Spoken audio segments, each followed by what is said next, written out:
안녕하세요. 아내의 림프암을 항암 치료 없이 완전 관리시킨 면역 닥터 서정원 원장입니다. 여러분은 암을 치료하고 연구하는 의사들의 가장 큰 고민이 무엇인지 아시나요? 궁금하시죠? 암 줄기세포입니다. 암 줄기세포는 항암과 방사선 치료로 죽지 않습니다. 죽는 것은 일반 암세포뿐입니다. 암 줄기세포는 돌연변이 능력을 이용해 항암제에 대한 내성을 만들 수 있고 내성을 갖춘 암세포를 대량 복제시킬 수 있습니다. 지금껏 개발된 세포독성 항암제, 표적 항암제, 면역 항암제에 대해서 모두 내성을 만들어냈습니다. 지금껏 면역 항암제에 대한 내성을 극복해준 방법은 한 가지뿐입니다. 항암 내성을 이긴 사람의 대변 속 미생물을 암 환자의 대장에 이식해주는 것이었습니다. 그런데 최근 연구를 통해 면역 항암제와 항바이러스 치료를 병행하면 내성을 막을 수 있다는 연구들이 보고되고 있습니다.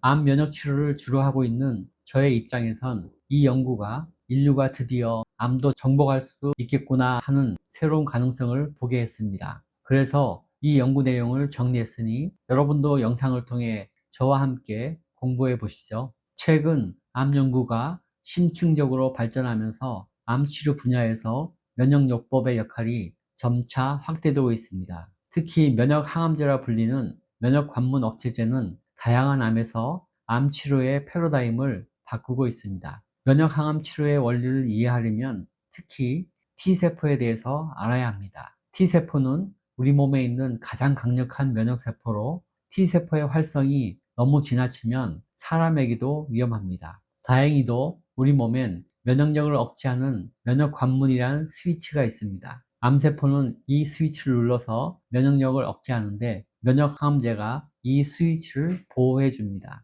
이 스위치를 누르지 못하게 만들면 T세포는 최대 활성 상태로 암세포를 공격할 수 있기 때문에 암세포가 죽는 것입니다. 면역 항암제는 초기엔 혈액암에만 효과가 있는 줄 알았는데 현재는 흑색종, 폐암, 신장암 등 여러 고형암에서도 생존 기간을 늘리고 있습니다. 그런데 면역 항암제에 대한 내성이 나타나 효과가 제한적인 경우가 발생하고 있습니다. 다행인 것은 면역 항암제와 항바이러스 치료를 병행했더니 좋은 시너지 효과가 나타난다는 연구가 나오고 있는 점입니다. 암 치료 효과를 극대화하고 바이러스 관련 합병증도 예방할 수 있는 일거양득의 상황으로 반전이 가능하기에 의료계의 주목을 받기 시작했습니다. 바이러스 감염이 특정 암의 발병 위험을 증가시킨다는 것은 확인된 사실입니다. 보시는 것처럼 국제암연구소에서는 바이러스가 1급 발암물질이라는 것을 수십 년간 꾸준히 발표해 왔습니다. B형과 C형 간염 바이러스는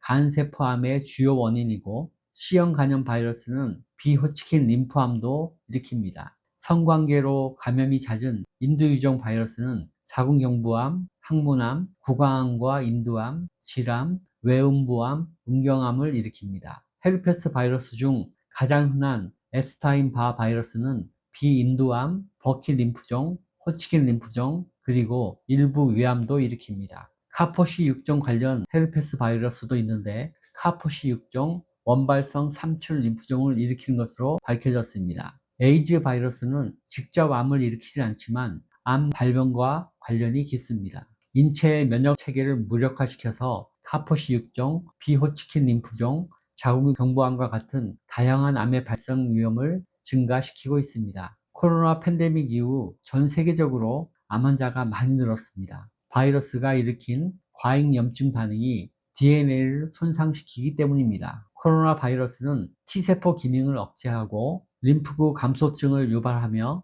면역체계의 암 감시 기능을 약화시킬 수 있습니다. 면역체계가 약해지면 잠복적인 엡스타인-바 바이러스를 재활성시켜서 비인두암, 버킷 림프종 등 암이 생기게 할 수 있습니다. 아직 연구를 통해 암과의 인과관계가 명확히 확인되지 않았더라도 암을 일으키는 바이러스는 더 많을 것으로 추측됩니다. 만성 바이러스 감염이 암을 발생시키는 방식은 여러 연구를 통해서 광범위하게 밝혀졌습니다. 모두 과잉염증을 일으켜서 정상적인 유전자 기능을 바꾸고 면역 시스템이 작동되지 않도록 만드는 방식입니다. B형 간염 바이러스가 간암을 일으키는 기전에 대한 연구는 매우 진전이 되어 있습니다. 바이러스는 매우 작아서 간세포 속에 있는 DNA 내부까지 직접 들어갈 수 있습니다. 그러면 유전자적으로 불안해져서 암 유전자가 생기고 암 억제 유전자는 기능을 잃게 되면서 암이 만들어집니다.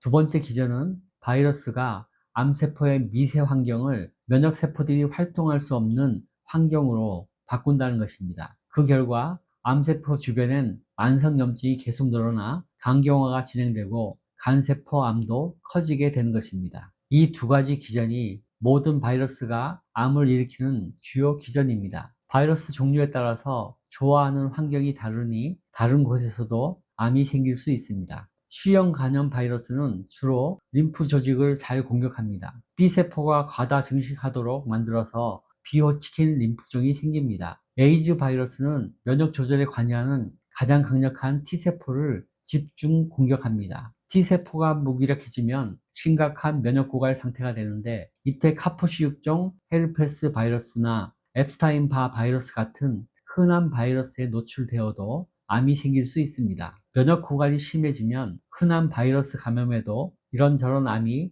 생기는 것을 아시겠죠?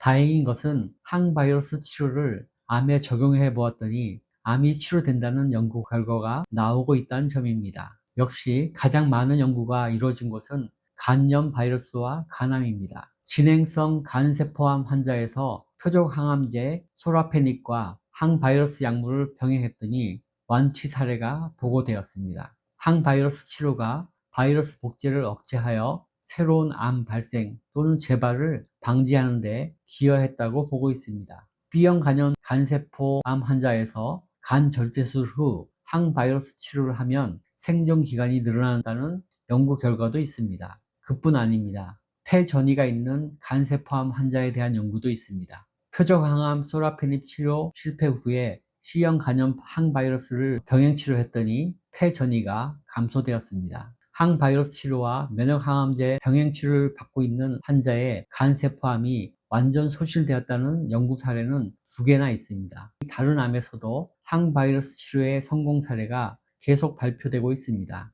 항바이러스 치료로 C형 간염 바이러스를 박멸했더니 B세포 비호치킨 림프종도 빠르게 소실되었다는 사례가 있습니다. C형 간염 항바이러스 치료 후 다발성 골수정이 감소한 사례 보고서도 있습니다. 항에이즈 바이러스 단독요법으로 미만성 거대 B세포 림프종이 감소한 사례도 있습니다. 항에이즈 바이러스 약제 3가지를 동시에 투여한 에이즈 감염 환자에서 카포시6종 암과 비호치킨 림프종 발병률이 크게 감소했다는 연구도 있습니다. 에이즈 환자에게 즉각적인 항바이러스 치료를 하면 암 위험이 줄어드는 것으로 나타났습니다. 이처럼 바이러스와 관련 있는 암에서 항바이러스 치료가 암 진행에 상당한 영향을 끼친다는 것을 알 수 있습니다.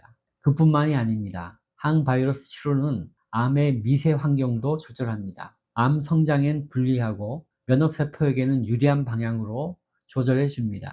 항바이러스 치료를 하면 인터페론이 분비되면서 암의 미세 환경 내에서도 면역세포들의 활성이 살아난다고 합니다. 이런 연구 결과들로 인해서 현재 항바이러스 치료와 면역항암제의 병용치료가 바이러스 관련암 치료의 유망한 전략으로 급부상되었습니다. 바이러스 감염은 면역세포인 T세포를 고갈시켜 면역 억제가 유도되고 암세포는 면역 관문 스위치를 눌러 면역세포를 회피할 수 있습니다. 이런 불리한 환경이지만 항바이러스 치료를 받으면 바이러스 수가 줄기 때문에 면역 고갈이 오지 않고 암세포 미세 환경이 면역세포에게 유리하게 변합니다. 동시에 면역항암 치료는 암세포의 면역 회피를 원천적으로 차단시켜 주기 때문에 T세포의 살상 능력이 최대로 올라가게 되는 것이죠.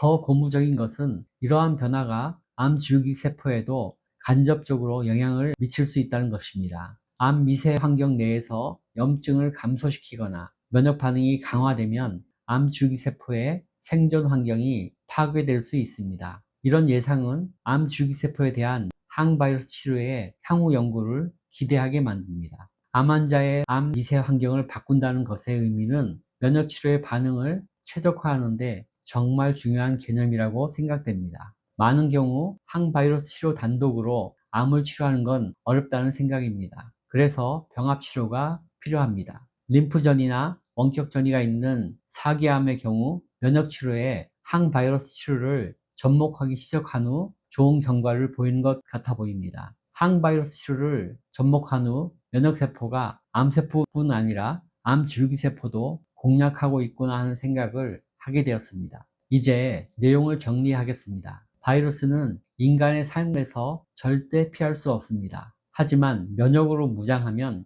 공생할 수는 있습니다. 항바이러스 치료에 대한 연구는 바이러스 감염이 있는 암 환자의 암 사이즈 감소에 기여할 수 있다는 잠재력을 보여주었습니다. 바이러스 감염으로 인해서 저하된 면역 기능이 항바이러스 치료로 인해서 되살아나고 유전자의 안정성이 회복되었기 때문일 것입니다. 항암 내성과 면역 저하가 있고 림프 전이와 원격 전이가 있는 경우라면 항바이러스 치료와 면역 치료의 병행을 권장드립니다. 특히 3기와 4기암처럼 빠르게 진행하는 암에서 유망한 전략이라는 생각이 듭니다. 앞으로도 항바이러스와 면역치료의 병합에 관한 연구 결과가 더 많이 나와주길 기대하고 있습니다. 영상이 도움이 되셨나요? 좋아요, 구독, 알림 설정 부탁드립니다. 시청해주셔서 감사합니다.